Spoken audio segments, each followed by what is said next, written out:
Let's talk about how a meeting of the minds may help you supersize your business. These three little guys, they were singing different songs or not singing from the same page, the same sheet of music.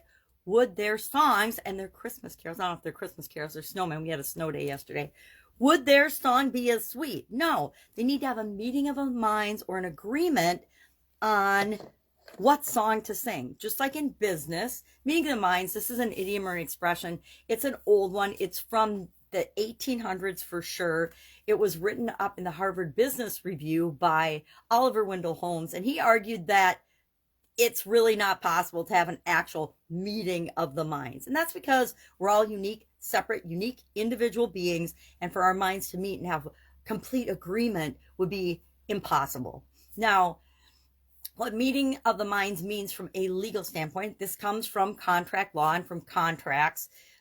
In order to have a valid contract, we have to have concurrence or agreement or meeting of the minds ad item, it's called, and intention. The intention has to be that we form an agreement and that we agree on the contents of that contract in order for the contract to be valid. Now, all of our businesses, I don't know of very many businesses that are contact free. There might be one. If there is, if yours is, hit me up and share that, hey, I don't use contracts for anything.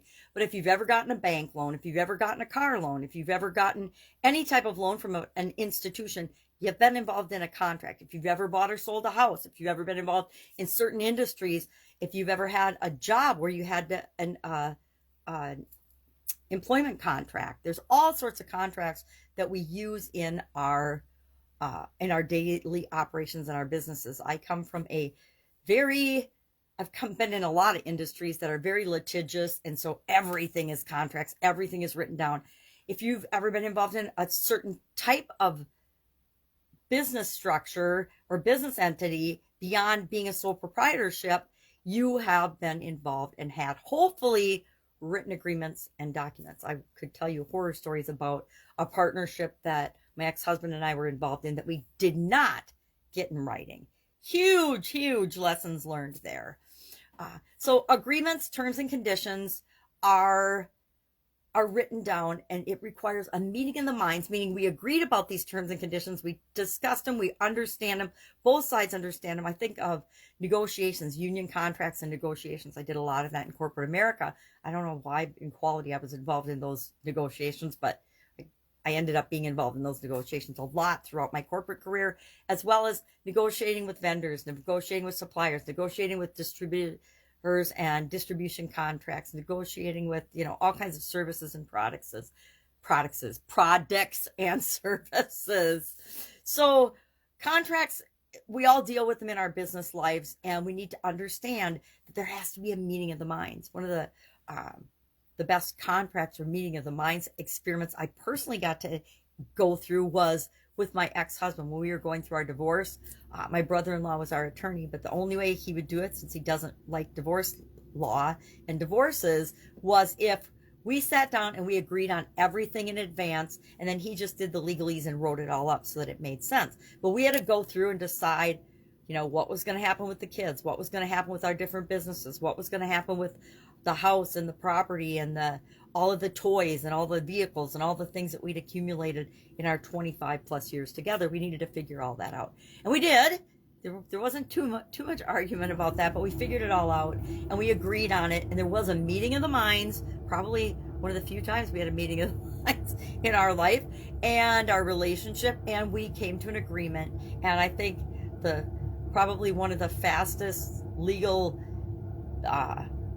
times I've ever been in court was our divorce. I think it was less than 15 minutes. Boom, in, out, done. Well, not married anymore. So now I'm single again. So agreements and contracts. How else could meeting of the minds be important in growing and building and supersize our business? Well, how about all of the communication that we do inside and outside of our organization with people we serve, with vendors, with our employees, with each other, understanding one another. That leads to the topic of expectations. Are your expectations for yourself and other people clearly understood in your organization? Does each job, each role, each person know how they are contributing to the overall vision and purpose and daily activities and projects of your business. As you're growing and building and supersizing, that becomes even more and more important because there's so much change that leads up to accomplishing and creating what it is that you want to create.